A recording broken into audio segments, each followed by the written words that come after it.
प्रिय विद्यार्थियों, इस वीडियो में हम प्रायिकता का संपूर्ण अध्ययन करेंगे। ये वीडियो सभी प्रकार के विद्यार्थियों के लिए अति लाभदायक होगा, चाहे वो इस वर्ष कक्षा 10वीं का एग्जाम दे रहे हैं या फिर नेक्स्ट सेशन से कक्षा 10वीं के विद्यार्थी होंगे। चलिए सीखते हैं इस वीडियो में क्या है प्रायिकता की परिभाषा। प्रायिकता हमेशा किसी भी घटना के घटित होने के चांस को बताती है, यानी कि घटना घटित होगी तो उसका कितना चांस होगा कि वो घटना घटित हो जाए। हमारे कक्षा 10वीं के अकॉर्डिंग यदि प्रायिकता की परिभाषा देखें तो प्रायिकता की परिभाषा क्या बनती है। प्रायिकता की परिभाषा, प्रायिकता इज इक्वल टू अनुकूल परिणाम बटे कुल परिणाम, यानी कि किसी भी घटना के फेवर में कितने रिजल्ट्स हैं और उस घटना के संबंधित कुल कितने रिजल्ट्स हैं, वो ही प्रायिकता की परिभाषा है। यदि मैं इसको प्रोबेबिलिटी ऑफ इवेंट्स, किसी भी घटना के घटित होने की प्रायिकता, और m को अनुकूल परिणाम मानो और n को कुल परिणाम मानो, तो उस घटना के घटित होने की प्रायिकता क्या बन जाएगी, m/n। पहली परिभाषा और पहला पॉइंट इसका ये बनता है। दूसरा पॉइंट बनता है किसी भी घटना के घटित होने की रेंज क्या बनेगी। तो रेंज हमेशा किसी भी घटना के घटित होने की रेंज 0 से लेकर 1 के बीच में बनती है। किसी भी घटना के घटित होने की रेंज है वो 0 से लेकर 1 के बीच में बनती है। यदि घटना के घटित होने की प्रायिकता 1 आ रही है तो इसका तात्पर्य है वो बिल्कुल निश्चित घटना है, उस घटना का घटित होना पूरा तय है। और यदि किसी भी घटना के घटित होने की प्रायिकता 0 आ रही है तो इसका तात्पर्य क्या है, उस घटना का घटित होना असंभव है, ऐसी घटना संभव है ही नहीं, तो उसकी प्रायिकता 0 होगी। बाकी सभी प्रायिकता के आंसर आपको 0 और 1 के बीच में मिलेंगे। इसका नेक्स्ट पॉइंट हमें समझना है, किसी भी घटना के घटित होने की प्रायिकता और उसी घटना के घटित न होने की प्रायिकता का योग सदैव कितना होता है, 1। किसी भी घटना के घटित होने की प्रायिकता और उसी घटना के घटित न होने की प्रायिकता का योग सदैव 1 होगा।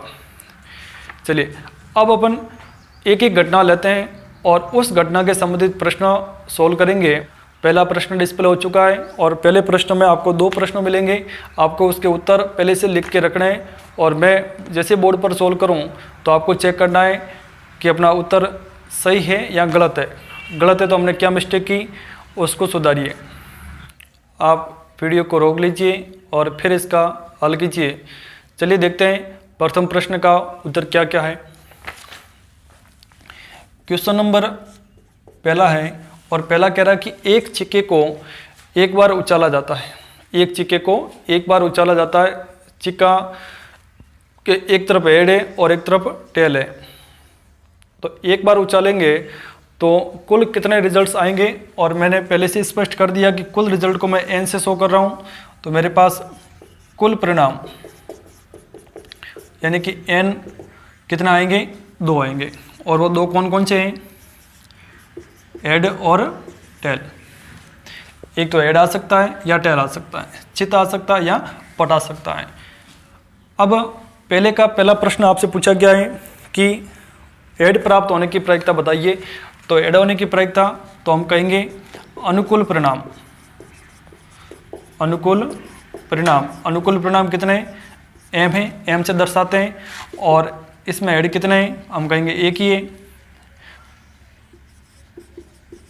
तो हमारी जो प्रायिकता है वो क्या बन जाएगी, m/n यानी कि 1/2। बिल्कुल सिंपल सा प्रश्न है। इस टॉपिक का सबसे गरीब प्रश्न यही है। और सेकंड प्रश्न आपसे पूछा गया है। सेकंड प्रश्न देखिए, हेड प्राप्त न होने की प्रायिकता। हेड आपको नहीं चाहिए, इसमें से हेड नहीं चाहिए तो पीछे कौन रहेगा, टेल। हेड प्राप्त न होने की प्रायिकता, इसका मतलब हेड को छुपा दीजिए, बाकी वाले सभी रिजल्ट आपके फेवर में होंगे। तो अब की बार कुल परिणाम कितने, हम कहेंगे किसी भी घटना के घटित होने की प्रायिकता अनुकूल परिणाम बटे कुल परिणाम। अनुकूल परिणाम कितना आएंगे, 1 आएगा और कुल परिणाम 2 है। चलिए ये पहला प्रश्न खत्म। चलिए दूसरा प्रश्न आपके सामने डिस्प्ले हो चुका है और दूसरे प्रश्न में 4 प्रश्न पूछे गए। इन चारों प्रश्नों को सॉल्व करने के बाद फिर आप वीडियो को आगे देखें, तब तक वीडियो रोक कर रखें और अपनी रफ कॉपी में इसको सॉल्व करें और फिर जांचिए कि आपके उत्तर सही या गलत है। चलिए अपन देखते हैं दूसरा प्रश्न का सॉल्यूशन। प्रश्न नंबर 2, और उसमें कह दिया है कि एक सिक्के को 2 बार उछालो या फिर 2 सिक्कों को 1 बार उछालो, एक ही प्रकार की घटना है। अब हमारे पास ऐसे कुल कितने रिजल्ट आएंगे? तो कुल परिणाम, इस प्रकार की घटनाओं में कुल परिणाम कितने आएंगे? 4 आएंगे। कौन कौन आएंगे? या तो दोनों पर हेड आ जाए, या पहले पर हेड दूसरे पर टेल, या पहले पर टेल दूसरे पर हेड, या दोनों पर टेल प्राप्त हो जाए। अब पहला प्रश्न क्या पूछा गया है? दोनों पर समान चिन्ह प्राप्त हो तो अपने अनुकूल रिजल्ट कितने आएंगे? दोनों पर समान चिन्ह हो, या तो हेड या टेल, तो वो आ जाएंगे 2, और वो भी कौन कौन से? हेड या टेल। और कुल परिणाम कितना है? 4 है। तो घटना के घटित होने की प्रायिकता क्या हो जाएगी? m/n, यानी कि 2/4, यानी कि 1/2। इसका सेकंड प्रश्न है, दोनों पर चित्त प्राप्त हो। दोनों पर चित्त प्राप्त हो, तो दोनों पर चित्त प्राप्त हो यानी कि दोनों पर हेड प्राप्त हो, और ऐसे रिजल्ट आपके पास कितने हैं? मात्र एक ही रिजल्ट है। तो दूसरे प्रश्न की फेवरेबल रिजल्ट यानी कि अपने अनुकूल घटना कितनी होगी? 1, और दोनों पर चित्त यानी कि दोनों पर हेड प्राप्त हो। तो इस घटना के घटित होने की प्रायिकता क्या बन जाएगी? m/n, यानी कि 1/4। इसका जो तीसरा प्रश्न है वो कह रहा है, कम से कम एक पर पट प्राप्त हो, कम से कम एक पर टेल प्राप्त हो। कम से कम एक पर, यानी कि आपको मिनिमम एक पर टी प्राप्त करना ही है। दोनों पर हो जाए तो अपने दी बेस्ट है। तो कम से कम एक पर, इसमें भी एक बार है, इसमें भी एक बार है, और इसमें 2 बार है, लेकिन इसमें एक बार भी टेल नहीं है, तो ये नहीं लेना है। ये ले सकते हैं, ये भी ले सकते हैं, ये भी ले सकते हैं। तो अब की बार अनुकूल परिणाम कितने हैं? 3। कौन कौन से? ST, टेल हेड, या फिर दोनों पर टेल प्राप्त हो। तो घटना के घटित होने की प्रायिकता कितनी आ जाएगी? 3/4। 4 अपने पास कुल घटना है। अनुकूल रिजल्ट हमें ढूंढने, कुल रिजल्ट हमें पहले से ध्यान होते हैं, अनुकूल रिजल्ट हमेशा ढूंढने इंपॉर्टेंट होते हैं। क्वेश्चन नंबर 4 में देखिए, अधिकतम 1 पर हेड प्राप्त हो। हेड है वो अधिकतम 1 पर होना चाहिए, यानी कि आपको क्या इसमें देखना है? इसमें कितने पर हेड है? 2 पर है, ये नहीं ले सकते। इसमें 1 पर हेड है, ले सकते हैं। इसमें भी 1 पर हेड है, ले सकते हैं। क्या ये भी रिजल्ट काउंट होगा? बिल्कुल ये काउंट होगा, क्योंकि वो प्रश्न कह रहा है कि आपको अधिकतम 1 पर हेड रखना है। उसने न्यूनतम की बात तो नहीं की, तो न्यूनतम 0 भी हो सकते हैं। तो इसमें फेवरेबल रिजल्ट कितना आएंगे? इसमें भी 3 आएंगे, वो भी हेड टेल, क्योंकि इसमें 1 हेड है, टेल हेड, इसमें भी 1 हेड है, और टेल, इसमें 1 भी हेड नहीं है, तो भी हम इसको काउंट करेंगे, क्योंकि प्रश्न कह रहा है कि अधिकतम 1 हेड होना चाहिए। तो अधिकतम का मतलब है उससे जितने भी कम संभव है वहाँ तक ले सकते हैं। तो ये इसका आंसर मिल जाएगा हमें, उस घटना के घटित होने की प्रायिकता का मान 3/4। चलिए, क्वेश्चन नंबर 3 आपके सामने डिस्प्ले हो चुका है, और क्वेश्चन नंबर 3 को आप वीडियो रोककर पूरा सॉल्व कीजिए, और फिर इस वीडियो को देखिए क्या आपके सभी उत्तर सही है या फिर कुछ एक प्रश्न गलत भी हो रहे हैं। यदि गलत हो रहे हैं तो उसमें कॉन्सेप्ट सीखने की प्रयास कीजिए। चलिए देखते हैं तीसरे का पहला प्रश्न। तीसरा प्रश्न है, वो एक सिक्के को 3 बार उछाला जा रहा है, या फिर 3 सिक्कों को 1 बार उछालो, तो फिर कुल रिजल्ट हमें कितने मिलेंगे? एक सिक्के को 3 बार या 3 सिक्कों को, एक सिक्के को 3 बार या 3 सिक्कों को 1 बार उछाला जाए तो कुल घटनाएं वो आपको प्राप्त होगी 8। कौन कौन सी? Head, head, head. किस प्रकार प्राप्त करनी है? आपको 2 सिक्कों को 1 बार उछालने पर या एक सिक्के को 2 बार उछालने पर प्राप्त होनी याद है, HS, ST, TH और TT। एक बार और लिख लो, HS, ST, TH और TT। अब क्या करना है? इन सभी के पीछे S लगा दो और इन सभी के पीछे T लगा दो, ताकि आपके ये 8 रिजल्ट बहुत आसानी से बन जाए, कोई दिक्कत ना आए। इन 4 के पीछे S लगा दिया और इन 4 के पीछे T लगा दोगे। ये आपके 8 रिजल्ट बन गए। तो एक सिक्के को 3 बार उछालने पर या फिर 3 सिक्कों को 1 बार उछालने पर कुल 8 प्रकार के रिजल्ट संभव हैं, वो हमारे लिए कुल घटनाएं का काम करेगी। अब इसमें क्या क्या प्रश्न पूछे हैं। पहला प्रश्न है, तीनों पर एकांतर क्रम में चिन्ह प्राप्त हो। तीनों पर एकांतर क्रम में चिन्ह प्राप्त हो तो फिर हमारे अनुकूल रिजल्ट कितने मिलेंगे। एकांतर क्रम में चिन्ह प्राप्त होने का मतलब एड टेल एड या फिर टेल एड टेल। तो देखिए ये एकांतर क्रम में है नहीं, एड टेल एड ये एकांतर क्रम में है, ये एकांतर क्रम में नहीं है, ये भी एकांतर क्रम में नहीं है, ये भी नहीं है, ये भी नहीं है, ये है टेल एड टेल, और इसमें एकांतर क्रम का कोई महत्व नहीं है। चलिए देखते हैं, इसमें 2 रिजल्ट हमारे पक्ष में आए हैं और वो कौन कौन से हैं, एड टेल एड और दूसरा रिजल्ट है टेल एड टेल। इसको कहते हैं एकांतर क्रम में, यानी कि एड आया फिर टेल आया फिर वापस एड आया, इसमें टेल आया एड आया और फिर वापस टेल आया। तो फिर हमारे इस घटना के घटित होने की प्रायिकता कितनी बन जाएगी, 2/8 यानी कि 1/4। अनुकूल परिणाम बटे कुल परिणाम, अनुकूल परिणाम ढूंढने और कुल परिणाम पहले से हमने ज्ञात कर दिए 8 है। सेकंड प्रश्न में तीनों सिक्कों पर समान चिन्ह प्राप्त हो। तीनों सिक्कों पर समान चिन्ह प्राप्त हो, तो समान चिन्ह का मतलब या तो तीनों पर एड एड प्राप्त हो जाए या फिर तीनों पर टेल टेल टेल प्राप्त हो जाए। तो इसमें अनुकूल परिणाम कितने आएंगे, अगेन 2 आएंगे, लेकिन रिजल्ट कौन से होंगे, एड एड एड और टेल टेल टेल। और इसके घटित होने की प्रायिकता क्या बन जाएगी, अगेन 2/8 यानी कि 1/4। क्वेश्चन नंबर 3 देखते हैं। इसमें कम से कम एक सिक्के पर पट प्राप्त हो। कम से कम एक सिक्के पर पट प्राप्त हो, पट का मतलब टेल। कम से कम एक सिक्के पर पट प्राप्त हो।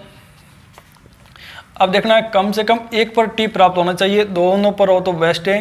क्या इस पर टी प्राप्त है, इस पर टी प्राप्त है नहीं, तो ये रिजल्ट काउंट नहीं करेंगे। इसमें एक टी है ये लेंगे, इसमें भी एक टी है ये भी लेंगे, इसमें 2 टी है तो भी चलेगा, इसमें भी एक टी है चलेगा, इसमें 2 टी है और भी चलेगा, ये भी चलेगा और ये भी चलेगा। क्योंकि आपको कम से कम एक टी लेना है, तो उसने अधिकतम की तो बात कही नहीं, अधिकतम आप जितने भी संभव है उतना ले सकते हैं। तो इसके जो अनुकूल परिणाम आएंगे वो 7 आएंगे। कौन कौन से आएंगे, STH, THH, TTH, HST, STT, TST और TTT।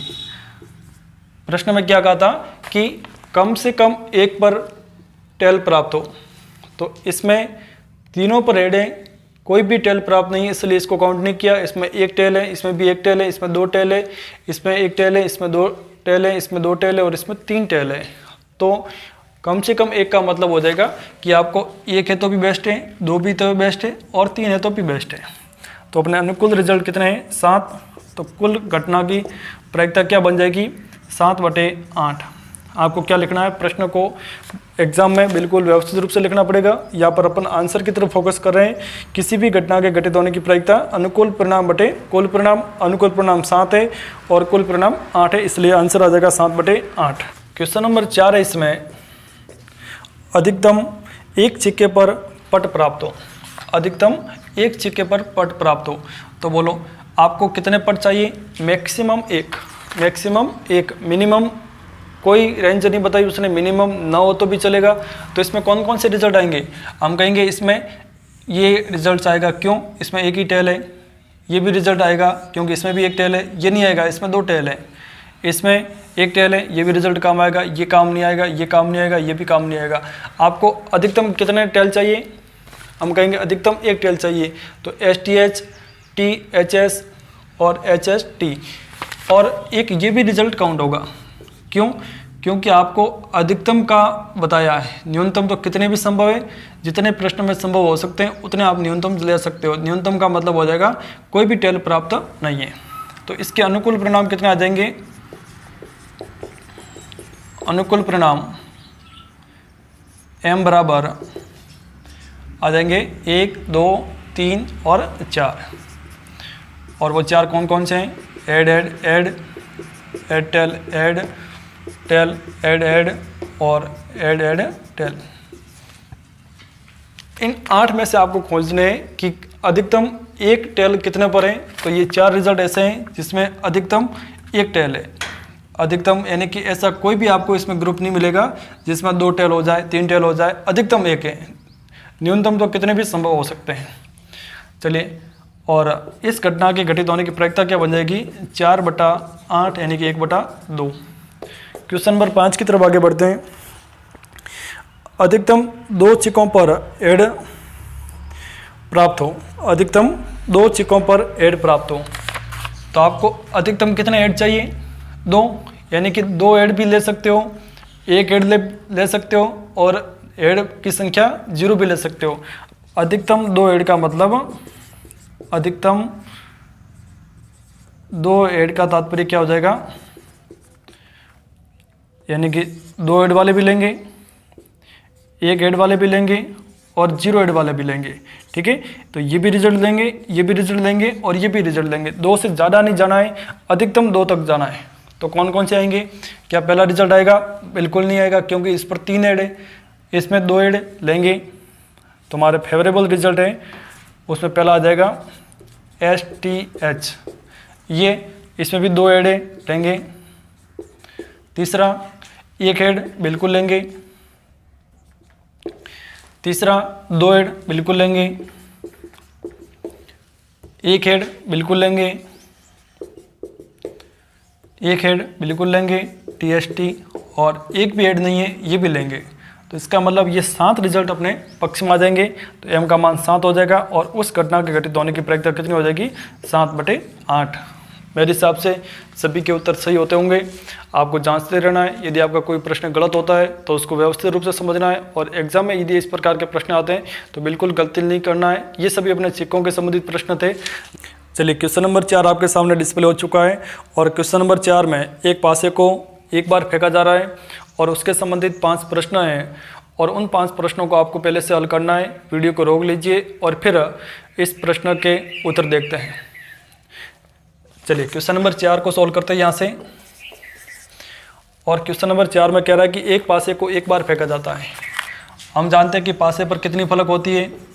एक पासे पर 6 फलकें होती है, और उन 6 फलकों पर क्या अंकित होते हैं? ये अंक अंकित होते हैं, ये हमें पहले से ही ज्ञात होते हैं। 1, 2, 3, 4, 5 और 6। यदि प्रश्न में कोई अतिरिक्त जानकारी आपको नहीं दी जाए तो आपको ये 6 अंक मान के ही प्रश्न सॉल्व करना है। एक पासे पर 6 फलक होते हैं, और 6 फलकों में 1, 2, 3, 4, 5, 6। एक पासा दिखने में कुछ इस टाइप का दिखता है,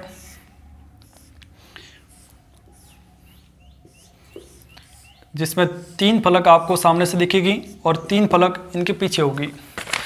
फ्रंट में आपको 3 फलक ही दिखेगी और 3 फलक उसके पीछे होगी। प्रत्येक फलक पर अंक अंकित होता है, उसमें 1, 2, 3, 4, 5 और 6 ये पहले से ज्ञात होते हैं। यदि प्रश्न कुछ अतिरिक्त उस पर चिन्ह दे तो आपको वो मान के प्रश्न सोल्व करना है। चलिए, हमारे इस प्रश्न में ये अंक अंकित हैं, और उसमें पहला प्रश्न आपसे पूछा गया है, अच्छा इसमें कुल रिजल्ट कितने होंगे? कुल घटनाएं या कुल परिणाम लिख लो। कुल परिणाम n से दर्शाते हैं, और इसमें कितना आएंगे? 6। और कौन से 6 होंगे?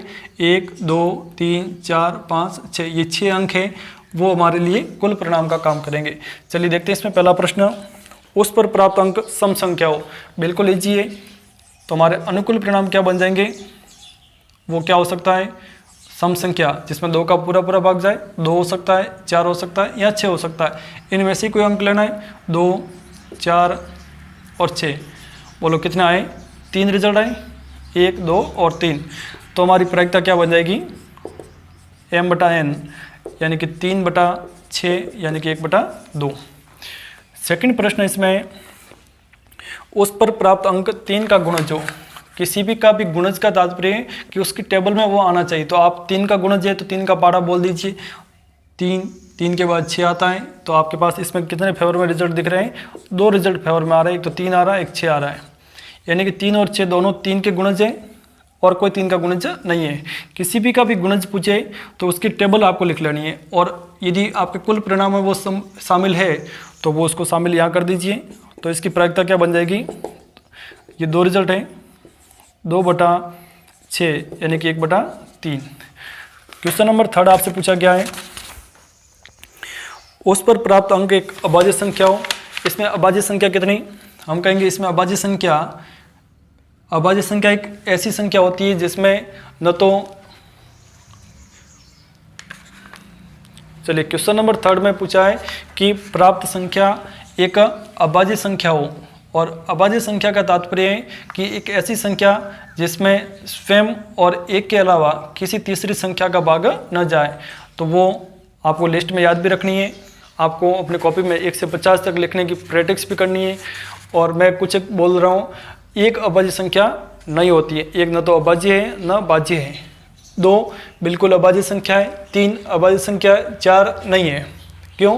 क्योंकि 4 में 2 का भी भाग जाता है, 4 का भी जाता है और 1 का भी जाता है। 5 अभाज्य संख्या है, 6 नहीं है।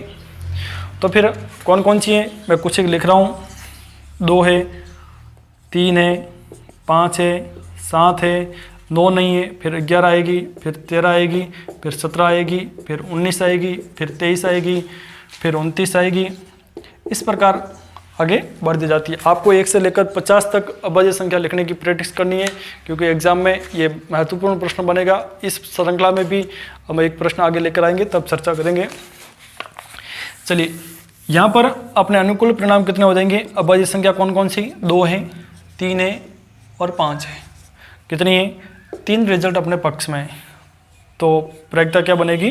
Probability of events is equal to m/n, अनुकूल परिणाम बटे कुल परिणाम, यानी कि 3/6 यानी कि 1/2। तो नंबर 4 की तरफ आगे बढ़ते हैं और क्वेश्चन नंबर 4 कह रहा है कि उस पर प्राप्त अंक है वो 3 से बड़ा है। तो 3 से बड़ा है तो अपने फेवर में क्या क्या रिजल्ट आएंगे? 3 से बड़े कौन से हैं? 3 को नहीं ले सकते, 3 क्योंकि 3 न तो 3 से बड़ा है। यदि प्रश्न में होता कि भाई उस पर प्राप्त अंक 3 या 3 से बड़ा है तो 3 को शामिल करते, अन्यथा नहीं करेंगे। तो यहाँ पर 4 आएंगे, 5 आएंगे या फिर 6 आएंगे। ये 3 रिजल्ट आपके पक्ष में है, तो m का मान 3 आ गया। तो फिर आपकी प्रायिकता क्या बन जाएगी? m/n 3/6 यानी कि 1/2। क्वेश्चन नंबर 5 की तरफ आगे बढ़ते हैं। उस पर प्राप्त अंक 4 या 4 से छोटा हो। 4 या 4 से छोटा। प्रश्न देखिए, 4 या 4 से छोटा, तो 4 या, तो 4 को भी शामिल करना है। तो अपने अनुकूल रिजल्ट क्या बन जाएंगे? 4 भी होगा। यहाँ पे 4 से छोटा 3, 2, 1, तो कुल कितने रिजल्ट आएंगे? ये 4 रिजल्ट अपने पक्ष में। तो प्रायिकता क्या बन जाएगी? m/n यानी कि 4/6। आपका आंसर आ जाएगा 2/3। चलिए, क्वेश्चन नंबर 5 आपके सामने डिस्प्ले हो चुका है, और वीडियो को रोककर पुनः ये क्वेश्चन नंबर 5 में टोटल 5 प्रश्न हैं। इन 5 प्रश्नों को आप सोल्व कीजिए, अपने उत्तर सही लाने की कोशिश कीजिए, और फिर इस वीडियो को आगे चलाइए और फिर अपने उत्तर को देखिए कि आपके उत्तर सही है या गलत है। चलिए, अपन क्वेश्चन नंबर 5 सोल्व करते हैं। और 5वें प्रश्न आपको क्या कह रहा है कि एक पासे को 2 बार या फिर 2 पासों को 1 बार फेंका जाए तो फिर निम्न प्राप्त होने की प्रायिकता बताइए। तो इस प्रकार पासों को फेंका जाता है, या तो एक पासे को 2 बार फेंको या फिर 2 पासों को 1 बार फेंको। तो इस परिणामों में कुल संख्या कितनी आ जाएगी? 36। ऐसे हमारे पास टोटल इवेंट्स 36 रिजल्ट्स प्राप्त होंगे। और कौन कौन से 36 रिजल्ट हैं, एक बार मैं बोर्ड पे लिख रहा हूँ। कुल परिणाम n का मान 36। तो बिल्कुल 36 रिजल्ट आपको लिखने भी आने चाहिए। और वो 36 रिजल्ट कौन से हैं, चलिए देख लेते हैं। पहला रिजल्ट 1,1, दूसरा रिजल्ट 1,2, तीसरा 1,3, 1,4, 1,5 और 1,6। फिर 2,1, 2,2, 2,3, 2,4, 2,5, 2,6, 3,1, 3,2, 3,3, 3,4, 3,5, 3,6, 4,1, 4,2, 4,3, 4,4, 4,5 और 4,6, 5,1, 5,2, 5,3, 5,4, 5,5 और 5,6। और लास्ट वाली लाइन आ जाएगी 6,1, 6,2, 6,3, 6,4, 6,5 और 6,6।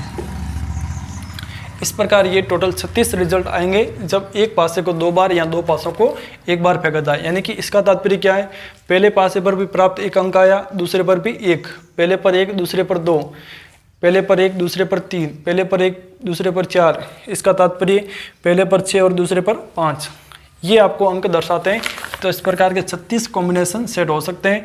तो ये क्या है, कुल रिजल्ट से हमारे पास जब एक पासे को 2 बार या 2 पासों को 1 बार फेंका जाए तो कुल परिणामों की संख्या कितनी आएगी, 36। अब इसमें से प्रश्न भले कुछ भी पूछे, और इसमें 5 प्रश्न पूछे गए, पांचों को सोल्व करते हैं। दोनों पासों पर प्राप्त अंक समान हो, तो आपको 36 में से देखना है कि पहले पर जो प्राप्त अंक है वो दूसरे पर भी होना चाहिए। तो ऐसे रिजल्ट कितने हैं, 6 रिजल्ट अपने पक्ष में आएंगे। ये जो रिजल्ट आप देख पा रहे हो 1,1, 2,2, 3,3, 4,4, 5,5, 6,6, ये दोनों पर प्राप्त अंक समान है। इसके अलावा कोई भी दोनों पर प्राप्त अंक समान नहीं है। तो ऐसे 6 रिजल्ट हैं। तो पहले का आंसर कितना आ जाएगा, m बराबर 6, और कौन कौन से फेवर में, 1,1, दूसरा 2,2, तीसरा 3,3, चौथा 4,4, पाँचवा 5,5 और छठा रिजल्ट 6,6।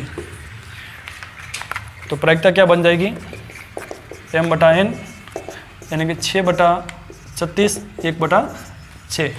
चलिए इसमें दूसरा प्रश्न आपसे पूछा गया है कि दोनों पासों पर प्राप्त अंकों का योग सम संख्या हो। दोनों पर प्राप्त अंकों का योग सम संख्या हो। चलिए हम जानते हैं कि सम संख्या योग लाने के लिए हमेशा सम प्लस सम, कोई भी 2 सम संख्या जोड़ेगी तो हमेशा सम संख्या आएगी, या फिर कोई भी 2 विषम संख्या आपस में जोड़ेगी तो भी योग कितना आएगा, कोई भी 2 विषम संख्या आपस में जुड़ जाएगी तो भी योग कितना आएगा, सम आएगा। क्लियर, कोई भी 2 सम संख्या या फिर कोई भी 2 विषम संख्या आपस में जुड़ेगी तो योगफल हमेशा कितना आएगा, सम संख्या योगफल आएगी। चलिए देखते हैं क्या ऐसा रिजल्ट है। 1 + 1 दोनों विषम संख्या है, योगफल कितना बना रहा है, 2, 2 क्या है, सम संख्या। तो आपको पहली वाली लाइन में देखना है कि आपके अनुकूल कितने हैं। हम कहेंगे ये अपने अनुकूल है, ये 1 + 2 एक सम और एक विषम है, तो सम प्लस विषम तो मैंने कहीं लिखा ही नहीं, सम प्लस विषम हमेशा विषम होता है। तो ये रिजल्ट फेवर में, ये रिजल्ट फेवर में और ये रिजल्ट फेवर में। क्लियर, ये रिजल्ट फेवर में, ये रिजल्ट फेवर में और ये रिजल्ट फेवर में। 1,1, 1,3, 1,5 पहली वाली लाइन में 3 रिजल्ट आए। दूसरी वाली लाइन में 2,1, ये रिजल्ट फेवर में नहीं है क्योंकि सम और विषम है, इन दोनों का योग हमेशा क्या होगा, विषम होगा। 2,2 फेवर में, 2,4 फेवर में और 2,6 फेवर में। तो ये भी 3 रिजल्ट इस लाइन में आएंगे। अगली लाइन में 3 + 1 4 दोनों विषम है, फेवर में। 3 + 3 फेवर में, 3 + 5 फेवर में। तो 3 रिजल्ट यहाँ से भी फेवर में आ रहे हैं। 4 + 1 5 क्योंकि विषम और सम का योग विषम होगा।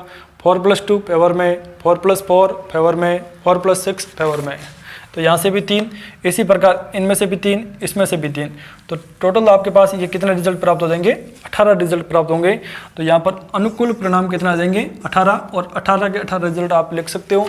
पहली वाली लाइन में जैसे 1,1, 1,3, 1,5, दूसरी वाली लाइन में 2,2, 2,4, 2,6, तीसरी वाली लाइन में 3,1, 3,3, 3,5, इसमें 4,2, 4,4, 4,6, 5,1, 5,3, 5,5, इसी प्रकार 6,2, 6,4 और 6,6।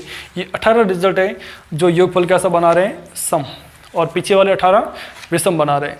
तो हमारा आंसर बिल्कुल हमें याद भी होना चाहिए कि दोनों पर प्राप्त अंकों का योग यदि सम संख्या है तो फेवर में रिजल्ट कितना आएंगे, 18।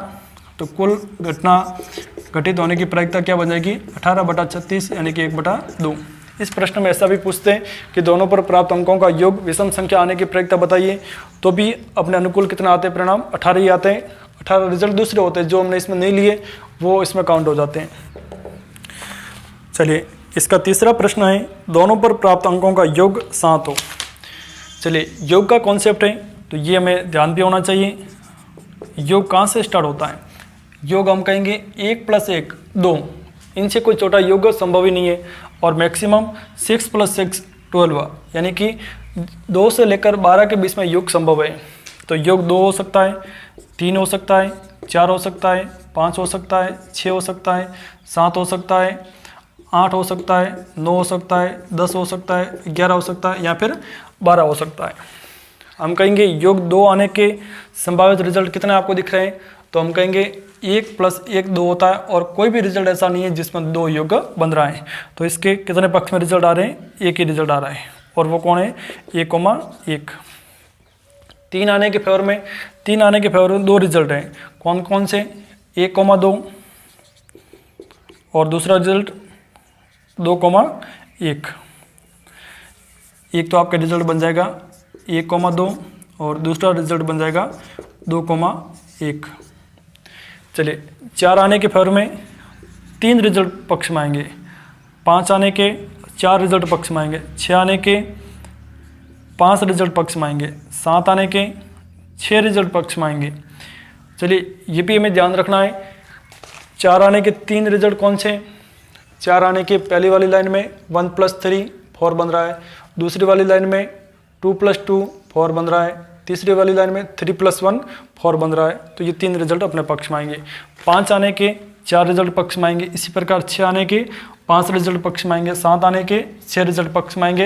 ये सीरीज आप याद भी रख सकते हो क्योंकि योग 2 से लेकर 12 के बीच में संभव होता है। तो उसमें 2 आने की प्रायिकता 1 है, 3 आने की 2 है, 4 आने की 3 है, 5 आने की 4 है, 6 आने की 5 है, 7 आने की 6 है। फिर वापस घटते जाएगी, क्या ये 5 बार आएगा, ये 4 बार आएगा, ये 3 बार, ये 2 बार, ये 1 बार। तो इस प्रकार याद रख सकते हो। 7 इसमें मैक्सिमम बार आता है, 6 बार। चलिए क्वेश्चन नंबर 3 को सोल्व करते हैं। क्वेश्चन नंबर 3 में क्या है कि योगफल 7 आने की प्रायिकता बतानी है और इसमें योगफल 7 कौन कौन से ग्रुप बनाएंगे। तो योगफल 7 बनाने वाले ग्रुप पहली वाली लाइन में 1,6, दूसरी वाली लाइन में 2,5, तीसरी वाली लाइन में 3,4, जो योग 7 बना रहे हैं वो ग्रुप ले रहे हैं, चौथी वाली लाइन में 4,3। ये और ये सेम नहीं है क्योंकि ये पहले पर 3 है और दूसरे पर 4 है और ये पहले पर 4 है और ये दूसरे पर 3 है। फिर अगली लाइन में 5वीं में 5,2 और छठी में 6,1। तो ये कुल 6 रिजल्ट्स हैं जो योगफल कितना बना रहे हैं, 7। तो इस घटना के घटित होने की प्रायिकता क्या बन जाएगी, m/n यानी कि 6/36 1/6। चलिए क्वेश्चन नंबर 4 की तरफ आगे बढ़ते हैं और चौथा क्वेश्चन कह रहा है कि दोनों पासों पर प्राप्त अंकों का योग कम से कम 7 हो। जैसे अभी हमने योग की सीरीज लिखी थी, कम से कम 7 होने का तात्पर्य कि भाई 7 तो होना ही चाहिए, ठीक है। तो कम से कम 7 होने का तात्पर्य मैं लिख लेता हूँ। क्या क्या योग संभव है, 7 या 8 या 9 या 10 या 11 या 12।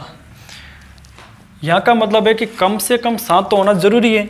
8 भी हो सकता है, 9 भी हो सकता है, 10 भी हो सकता है, 11 भी हो सकता है और मैक्सिमम 12 ही संभव है, इसलिए 12 तक जाऊंगा। और आगे मैक्सिमम 13 होता तो 13 तक भी जाते, लेकिन 13 को योगफल नहीं बना रहे हैं। तो अब 7 आने के पक्ष में कितने रिजल्ट हैं, यहाँ लिख लेंगे अनुकूल परिणाम।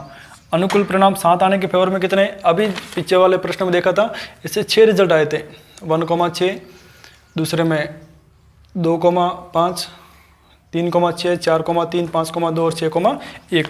फिर 8 आने के फेवर में रिजल्ट, तो 7 के आने के कितने थे, 6, 8 आने के 5 है, 9 आने के 4 है, 10 आने के 3 है, 11 आने के 2 है और 12 आने के 1 है। तो 6, 5, 11, 11 और 4 15, 3 18, 18 2 20 और 1 21। ऐसे 21 रिजल्ट अपने पक्ष में आएंगे। तो इस घटना के घटित होने की प्रायिकता क्या बन जाएगी, m/n यानी कि 21/36 और 21/36 आप करोगे तो 7/12। क्वेश्चन नंबर 5 की तरफ आगे बढ़ते हैं और क्वेश्चन नंबर 5 कह रहा है कि दोनों पासों पर प्राप्त अंकों का योग अधिकतम 7 हो। अब अधिकतम 7 का मतलब योग कैसा होना चाहिए, अधिकतम 7 यानी 7 से ऊपर नहीं, 7 से कम आ सकते हैं, अधिकतम 7 होगा, इससे ज़्यादा नहीं जाना है। तो न्यूनतम कहाँ से स्टार्ट कर सकते हैं, तो हम कहेंगे योग 7 हो सकता है या योग 6 हो सकता है या फिर योग 5 हो सकता है या फिर 4 हो सकता है, या फिर 3 हो सकता है, या फिर 2 हो सकता है, 2 से कम नहीं। क्यों? क्योंकि 1 + 1 2 ही बनता है और कोई इससे संभव रिजल्ट जो न्यूनतम योग बनाए वो नहीं है। तो योगफल 7, 6, 5, 4, 3, 2 ये सभी संभव है। इस प्रश्न की क्या मांग थी कि आपका योगफल है वो अधिकतम 7 होना चाहिए, यानी कि 7 से ज़्यादा नहीं, 7 से कम जा सकते हो। तो फिर 7 आने के फेवर में रिजल्ट अभी हमने सभी देख लिए, 6 रिजल्ट आएंगे, 6 आने के फेवर में आप रिजल्ट चेक करोगे तो आपके पास 5 प्राप्त होंगे, 5 आने के 4 रिजल्ट, 4 आने के 3, 3 आने के रिजल्ट 2, और 2 योगफल आने के रिजल्ट कितने हैं? 1,1 एक ही है। इनकी जोड़ करोगे तो 21 आएगा और प्रायिकता क्या बन जाएगी? सेम टू सेम प्रश्न है, आंसर सेम ही आएगा। 21/36, 7/12। चलिए प्रश्न संख्या 6 आपके सामने आ चुका है और छठे प्रश्न में ताश के पत्तों के संबंधित प्रश्न है। आपको ताश के पत्तों का पूरा नॉलेज होना चाहिए। चलिए पहले कुछ उसका डिवाइडेशन समझ लेते हैं। ताश के पत्तों में कुल पत्ते कितने होते हैं? कुल 52 पत्ते होते हैं। उन 52 पत्तों में लाल रंग के कुछ पत्ते होते हैं और कुछ काले रंग के होते हैं, और लाल रंग के पत्तों की संख्या 26 और काले रंग के पत्तों की भी संख्या भी 26। लाल रंग में भी 2 प्रकार के पत्ते होते हैं, उसमें पान के 13 पत्ते और ईंट के 13 पत्ते। पान के 13 पत्ते और ईंट के भी 13 पत्ते। काले में सीढ़ी के 13 पत्ते और हुकुम के 13 पत्ते। तो इस प्रकार 13, 13, 13 और 13 टोटल 52 हो जाएंगे। तो ये 52 में से 26, 26 2 प्रकार में, लाल और काले में, और लाल में पान और ईंट के पत्ते आएंगे और काली में सीढ़ी और हुकुम के पत्ते आएंगे। इसके अलावा अब आपको देखना है कि ये 13 पत्ते कौन से होते हैं, ये 13 कौन से होते हैं, ये 13 कौन से होते हैं और ये 13 कौन से होते हैं। सभी का नामकरण अलग अलग है, लेकिन पत्तों की जो वैरायटी होगी वो सेम होगी। इसमें 13 पत्ते कौन कौन से हैं? इसमें राजा का पत्ता होता है, रानी का पत्ता होता है, गुलाम होता है और एक का इक्का होता है। उसके अलावा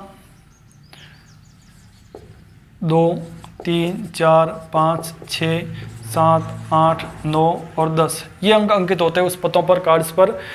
देखिए कुल कितने पत्ते हो जाते हैं? 1, 2, 3, 4, 5, 6, 7, 8, 9, 10, 11, 12 और ये 13। तो ये 13 पत्ते इसमें भी होते हैं। ये पत्ते इसमें भी होंगे, इसमें भी होंगे और हुक्म में भी ये 13 पत्ते होंगे। अब और क्या इसमें जानकारी हमारे पास होने चाहिए? चित्रित पत्ते यानी कि फेस कार्ड। जो फेस कार्ड होते हैं वो राजा का पत्ता, रानी का पत्ता और गुलाम का पत्ता। अब इसमें भी 3 पत्ता राजा का है।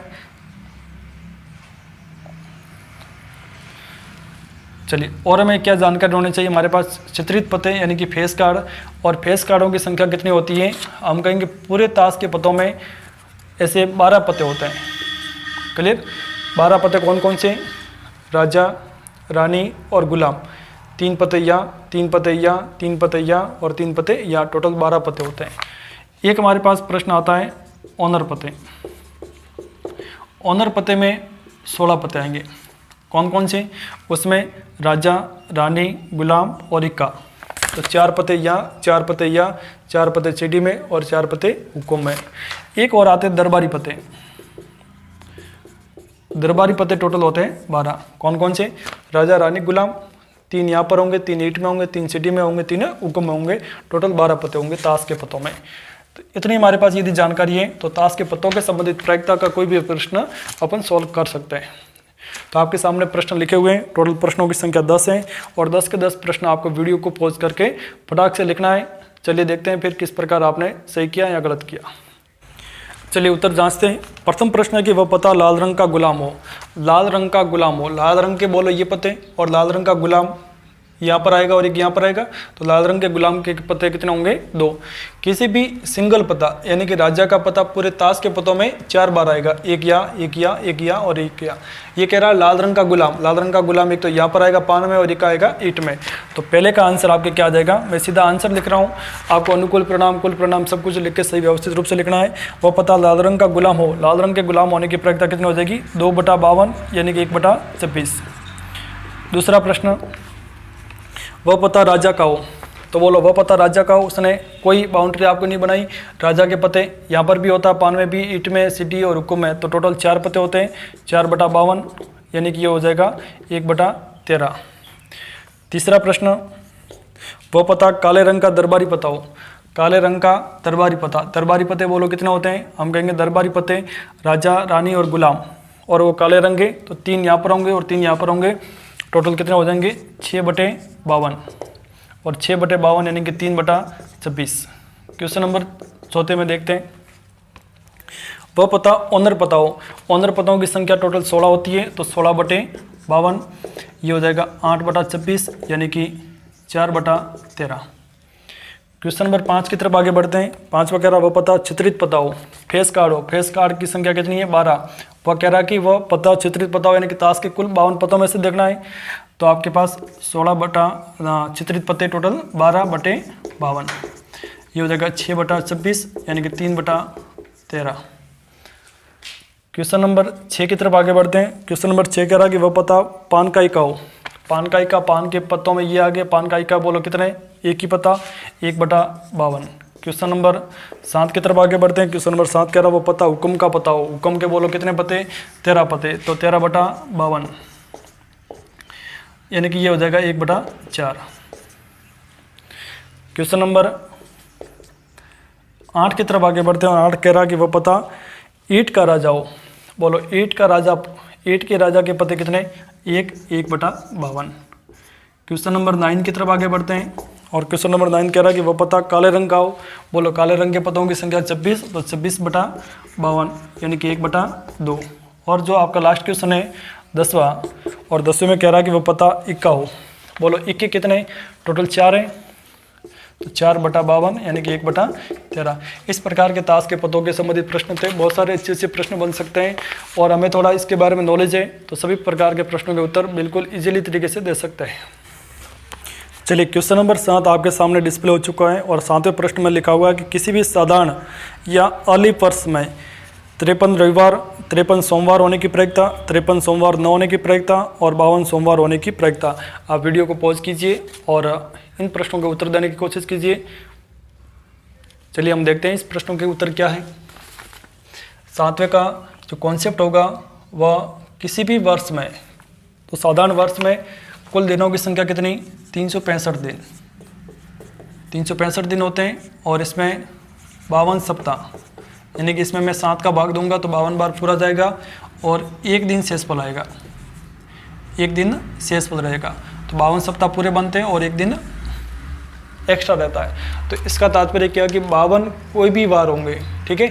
365 में 52 सोमवार होंगे, 52 रविवार होंगे, 52 मंगलवार होंगे, प्रत्येक बार 52 बार तो हो गई, लेकिन जो ये एक्स्ट्रा एक दिन आ रहा है वो क्या हो सकता है? वो सोमवार भी हो सकता है, मंगलवार भी हो सकता है, यानी कि इसमें हमारे पास संभावित रिजल्ट बनेंगे। और क्या क्या रिजल्ट हो सकते हैं? तो ये हमारे लिए कुल परिणामों का काम करेंगे। कुल परिणाम n बराबर ये टोटल आएंगे 7, और 7 में कौन कौन हो सकता है? सोम, मंगल, बुध, गुरु, शुक्र, शनि और रवि, ये 7 बार हो सकते हैं एक दिन के अंदर शामिल। अब हमें क्या क्या प्रश्न, इसमें 3 प्रकार के प्रश्न बनते हैं और कोई चौथा प्रश्न नहीं बनता। पहला प्रश्न क्या पूछा है कि 53 सोमवार होने की प्रयोक्ता है, तो बोलो 52 तो सोमवार फिक्स है ही, ठीक है। 53 भी आपको क्या चाहिए? सोमवार। तो सोमवार इसमें कितने हैं? इसमें एक ही सोमवार लिखा हुआ है, यानी कि 1 बटा कुल कितने रिजल्ट? 7, ठीक है। तो अनुकूल रिजल्ट कितने आएंगे? अनुकूल परिणाम m बराबर 1, और वो भी कौन सा? सोमवार जहाँ लिखा हुआ है। तो घटना की क्या प्रायिकता बनेगी? m बटा n यानी कि 1/7। दूसरा प्रश्न आपसे पूछा गया है कि 53 सोमवार न होने की प्रायिकता। आपको 53 सोमवार नहीं चाहिए, तो 53 सोमवार न होने की प्रायिकता, तो बोलो सोमवार को छोड़ दो, बाकी वाले तो हो सकते हैं 1 2 3 4 5 और 6। तो अब की बार अनुकूल परिणाम कितना आएंगे 6 और कुल परिणाम कितना है 7 है ही, तो आपकी प्रायिकता क्या बन जाएगी अनुकूल बटा कुल यानी कि 6/7। तीसरा प्रश्न आपसे पूछा गया है 52 सोमवार होने की प्रायिकता। ये प्रश्न बिल्कुल थोड़ा कंफ्यूज कर सकता है कि 52 सोमवार तो क्या होता ही है, तो आंसर 1 दे देते हैं, लेकिन ऐसा नहीं है। 52 सोमवार होने की प्रायिकता का मतलब है कि 53वां सोमवार न हो, 53वां सोमवार न हो। तो ये प्रश्न और ये प्रश्न सेकंड सेम टू सेम बन रहा है।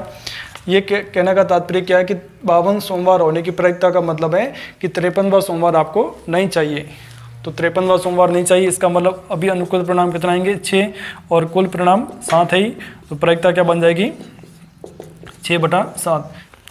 चलिए क्वेश्चन नंबर 8 आपके सामने डिस्प्ले हो चुका है और 8वें प्रश्न में कहा है कि भाई किसी भी अधिवर्ष या लीप वर्ष में, और ये प्रश्न है जो 7वें में प्रश्न पूछे थे, लेकिन वर्ष का टाइप है वो अलग है। अधिवर्ष या फिर लीप वर्ष, अधिवर्ष या लीप वर्ष में कुल कितने दिन, कुल दिनों की संख्या होती है 366 दिन होते हैं। तो 366 में यदि मैं 7 का भाग दूंगा तो 52 सप्ताह आएंगे, यानी कि 52 बार तो पूरा जाएगा और 2 दिन शेष बचेंगे। अब ये 2 दिन कौन से हो सकते हैं वही अपने प्रायिकता के प्रश्न बनाते हैं। तो कुल परिणाम क्या बनेंगे वो हम लिखने जा रहे हैं। कुल परिणाम 2 दिन होंगे और 2 दिन हमेशा कंटिन्यू होंगे, या तो सोम मंगल होगा या मंगल बुध होगा। तो कौन कौन से हो सकते हैं वो लिखेंगे। इसमें भी 7 पैर बनेंगे, कौन कौन से बनेंगे, या तो सोम मंगल या मंगल बुध या बुध गुरु या गुरु शुक्र या शुक्र शनि या शनि रवि या रवि सोम। तो इस प्रकार के 7 पैर बन सकते हैं। ये 2 दिन है, 2 दिन हमेशा लगातार होंगे, या तो सोम मंगल होगा या मंगल बुध होगा या बुध गुरु होगा या गुरु शुक्र होगा या शुक्र शनि होगा या शनि रवि होगा या रवि सोम होगा। सोम और बुध नहीं हो सकते क्योंकि एक दिन छोड़कर एक थोड़ा जाएगा। तो ये कंटिन्यू दिन होंगे और ये 7 प्रकार के पैर बन सकते हैं 2 दिन के हिसाब से। अब मेरा पहला प्रश्न है कि 53 सोमवार होने की प्रायिकता, 52 तो सोमवार पक्के हैं, अब 53वां सोमवार होने की प्रायिकता, तो इसमें से कौन से ग्रुप में सोमवार है। एक तो ये पहले वाले ग्रुप में और एक अंतिम वाले ग्रुप में सोम आ रहा है, यानी कि 7 ग्रुप में से 2 ग्रुप अपने फेवर में है। तो अनुकूल परिणाम कितना आएंगे, अनुकूल परिणाम m बराबर 2, कौन कौन से, या तो सोम मंगल का भी फैक्टर आ जाए तो भी हमारे गारंटेड 53 सोमवार हो जाएंगे, या फिर रवि और सोमवार का फैक्टर आ जाए, रवि और सोम। तो इन दोनों कंडीशन में सोमवार और सोमवार आ रहा है, तो सोमवारों की संख्या कितनी हो जाएगी बोलो, 52 + 1 53। ये और ये दोनों अलग अलग नहीं आ सकते, या तो ये ग्रुप आएगा या फिर ये ग्रुप आएगा। तो सोमवार यहाँ पर भी है और यहाँ पर भी सोमवार है, तो सोमवार आने की प्रायिकता क्या हो जाएगी 2/53 सोमवार होने की प्रायिकता 2/7। दूसरा प्रश्न है 53 सोमवार न होने की प्रायिकता। तो 53 सोमवार न होने की यानी कि जो सोमवार के कोष्ठक हैं उनको हटा दीजिए, ये कोष्ठक संभव है, ये ग्रुप ले सकते हैं, ये ग्रुप ले सकते हैं, ये ग्रुप ले सकते हैं और ये ग्रुप ले सकते हैं। तो कुल अनुकूल परिणाम कितने आ जाएंगे, कुल अनुकूल परिणाम 5। कौन कौन से 5 होंगे, मंगल बुध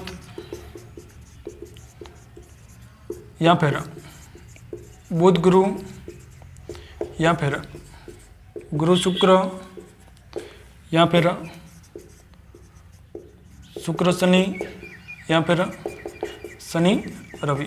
ये 5 रिजल्ट हैं जो अपने फेवर में आएंगे। कौन सा प्रश्न था कि भाई 53 सोमवार न होने की प्रायिकता, तो इन सारे ग्रुपों में कोई भी सोमवार का ग्रुप नहीं बन रहा है, तो इसका तात्पर्य है कि ये 5 रिजल्ट अपने क्या है फेवर में। तो प्रायिकता क्या बना लेंगे, कुल परिणाम अनुकूल परिणाम बटे कुल परिणाम, यानी कि 5 बटा कुल परिणाम कितने 7।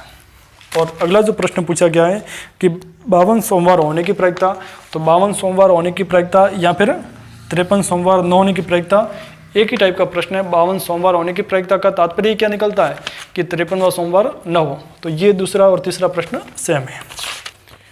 चलिए क्वेश्चन नंबर 9 आपके सामने डिस्प्ले हो चुका है और क्वेश्चन नंबर 9 बिल्कुल इजी वे में है।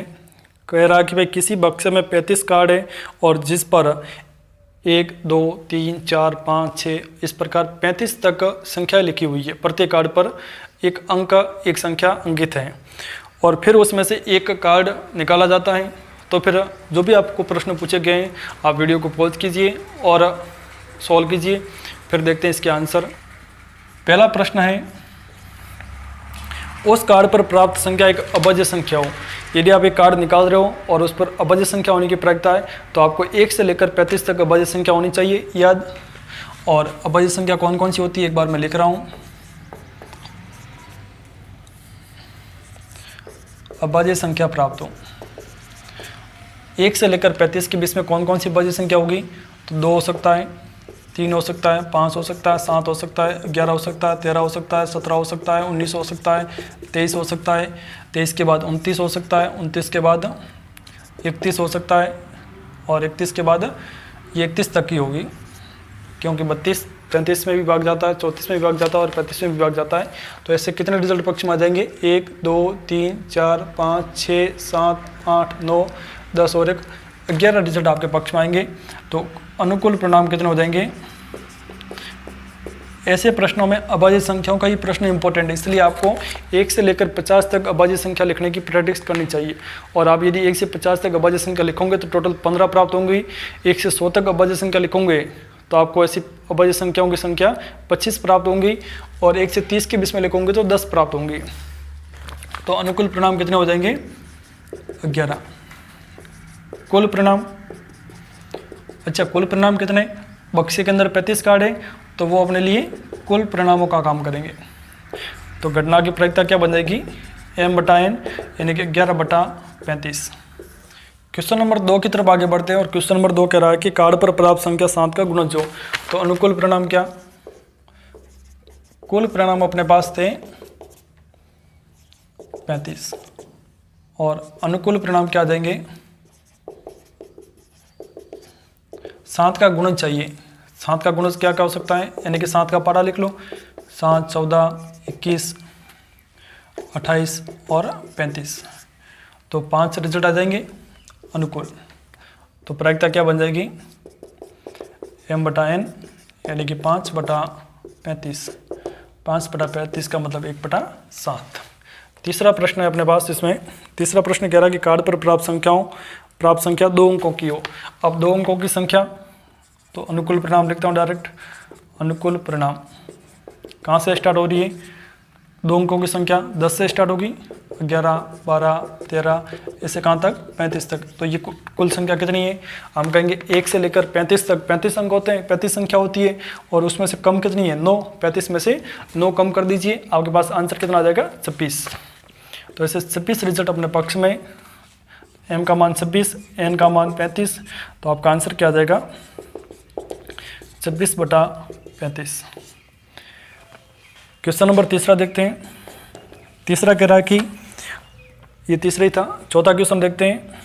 चौथा कह रहा है कि कार्ड पर प्राप्त संख्या 30 या 30 से बड़ी हो। 30 या 30 से बड़ी, 30 या 30 से बड़ी। तो अनुकूल परिणाम क्या,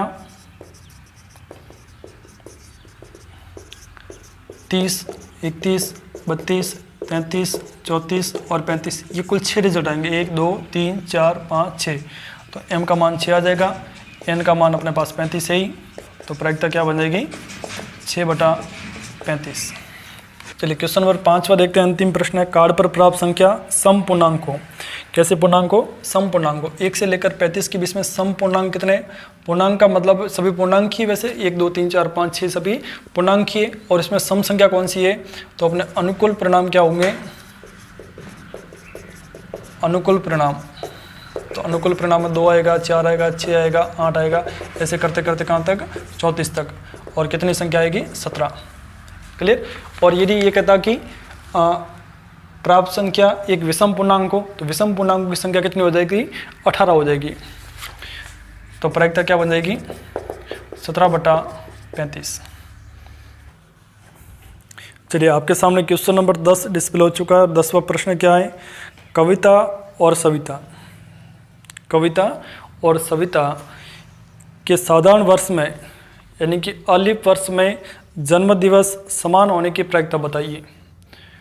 ये प्रश्न भी ऐसा पूछ सकते हैं कि कविता और सविता के जन्म दिवस समान होने की प्रायिकता और जन्म दिवस समान न होने की प्रायिकता वो लीप वर्ष में हो सकती है या फिर साधारण वर्ष में पूछ सकते हैं। तो हम जानते हैं कि साधारण वर्ष में कुल कितने दिन। अब देखिए जन्म दिवस समान कब होगा, जन्म दिवस समान तभी होगा, आपने यदि इसका उत्तर पहले से लिख रखा है तो अब सुनना, जन्म दिवस समान कब होगा, 365 या 366 दिनों में कोई एक दिन ऐसा होगा उसी दिन दोनों का बर्थडे सेम होगा। एक वर्ष में एक बार आता है और वो भी 365 या 366 दिन में एक दिन कॉमन होना चाहिए, तभी हम कहेंगे समान होगा, अन्यथा असमान होगा। तो चलिए देखते हैं, ये प्रश्न था साधारण वर्ष में। तो साधारण वर्ष में कुल कितने दिन, साधारण वर्ष में कुल दिनों की संख्या वो होती है 365। तो अपने के लिए जो n का मान है वो 365 होगा। क्लियर। जन्म दिवस समान होने के अनुकूल परिणाम तो वो कितना आएंगे, एक ही आएंगे। 365 में से कोई एक ऐसा दिन होगा उस दिन कविता और सविता दोनों का ही बर्थडे सेम दिन होगा। तो इस प्रकार प्रायिकता का आंसर क्या देगा, m/n यानी कि 1/365। यदि इस प्रश्न में ऐसा पूछते हैं कि भाई कविता और सविता के साधारण वर्ष में जन्म दिवस समान न होने की प्रायिकता, तो कितना आंसर आ जाता, 364/365 साधारण वर्ष में। और यही प्रश्न यदि लीप वर्ष का होता, लीप वर्ष का होता तो कुल दिनों की संख्या 366, तो 1/366 और 365/366। चलिए आपके सामने क्वेश्चन नंबर 11 और 12 दोनों डिस्प्ले हो चुके हैं। क्वेश्चन नंबर 11 बिल्कुल सिंपल सा, हमने पहले से इसको डिस्कस कर चुके हैं। यदि किसी घटना के घटित होने की प्रायिकता आपको दे दी जाए और उसी घटना के घटित न होने की प्रायिकता दी जाए तो उन दोनों की जोड़ हमेशा कितनी होगी, 1 होगी। तो यहाँ पर किसी एक का मान दिया और दूसरे का मान पूछा है। पी ऑफ ए का मान आपको दे रखा है 0.47, तो पी ऑफ ए बार ज्ञात करना है। चलिए मान रख लेते हैं 0.47 प्लस पी ऑफ ए बार बराबर 1, तो पी ऑफ ए बार बराबर 1 माइनस 0.47 और आंसर आपका आ जाएगा 0.53 ना। क्वेश्चन नंबर 12 में क्या कि एक बक्से में 5 सफ़ेद, एक बक्से में 5 सफ़ेद है, 6 ग्रीन है, हरी है और 10 ब्लैक गेंदें हैं। 10 है वो ब्लैक गेंदें एक बक्से में शामिल है। अब फिर क्या करते हैं कि इसमें से एक गेंद यादृच्छिक रूप से एक गेंद बाहर निकाली जाती है, रेंडमली गेंद बाहर निकाली जाती है, बिना भेदभाव की वो गेंद बाहर निकाली जाती है। तो फिर इसमें आपको 3 प्रश्न पूछे कि वह गेंद सफ़ेद न हो, वह गेंद काली हो, वह गेंद हरी या सफ़ेद हो, इसकी प्रायिकता पूछी है। तो पहले का आंसर देखना, पहले तो हम निकाल देते हैं कुल परिणाम। कुल परिणाम कितने, n का मान, तो कुल परिणाम हमारे पास गेंदों की संख्या कितनी, 11 और 10 21, तो ये 21 गेंदों की कुल संख्या है, ये कुल हमारे परिणाम है। अब पहला प्रश्न देखते हैं, वह गेंद सफ़ेद न हो, वह गेंद सफ़ेद न हो, गेंद सफ़ेद न हो यानी कि वाइट नहीं होनी चाहिए, तो क्या हो सकती है, ग्रीन हो सकती है, ब्लैक हो सकती है। तो फिर अनुकूल परिणाम कितना आ जाएंगे, अनुकूल परिणाम वो आ जाएंगे 6 + 10 यानी कि 16। तो m का मान 16 आ गया, प्रायिकता क्या बन जाएगी, m/n यानी कि 16/21, तो आपका आंसर आ जाएगा 16/21। सेकंड प्रश्न है, वह गेंद काली हो, वह गेंद काली हो, गेंद काली होने का मतलब 10 अपने फेवर में, अनुकूल परिणाम कितने 10 और कुल परिणाम 21, आपका आंसर क्या आ जाएगा 10/21। और तीसरा प्रश्न आपसे पूछा गया है कि वह गेंद हरी या सफ़ेद हो, हरी या सफ़ेद हो, तो हरी या सफ़ेद पूछा है, तो हरी भी हो सकती है या फिर सफ़ेद भी हो सकती है, यानी कि आपकी फेवर में रिजल्ट कितने हैं 11, तो m का मान कितना हो जाएगा 10, 5 + 6 यानी कि 11 और कुल परिणाम कितना है 21। प्रायिकता का आंसर क्या आ जाएगा 11/21। किसी भी घटना के घटित होने की प्रायिकता P(E) = m/n, m का मान 11 और कुल परिणाम 21 करेंगे। चलिए आज के लिए इतना ही। प्रायिकता के सवाल और भी बहुत बढ़िया इंपॉर्टेंट बन सकते हैं। एक प्रश्न हमने पहले भी सोल्व कर चुके हैं कि किसी भी शतरंज मैच में यदि 2 खिलाड़ी है तो उसमें एक खिलाड़ी की जीतने की प्रायिकता दी थी तो दूसरे खिलाड़ी के जीतने की प्रायिकता आपसे पूछी गई थी। तो उसमें तो हम क्या करते थे कि किसी भी खिलाड़ी की जीतने की प्रायिकता दी है तो सामने वाले की हारने की प्रायिकता भी उसी के बराबर होगी, और फिर हारने की प्रायिकता आ गई तो उसी व्यक्ति की जीतने की प्रायिकता अपन 1 में से घटा के प्राप्त कर देंगे। P(E) + P(E) = 1 होता है। इसी प्रकार आप अपनी मेहनत को आगे बनाए रखिए। मिलते हैं नेक्स्ट वीडियो में। धन्यवाद।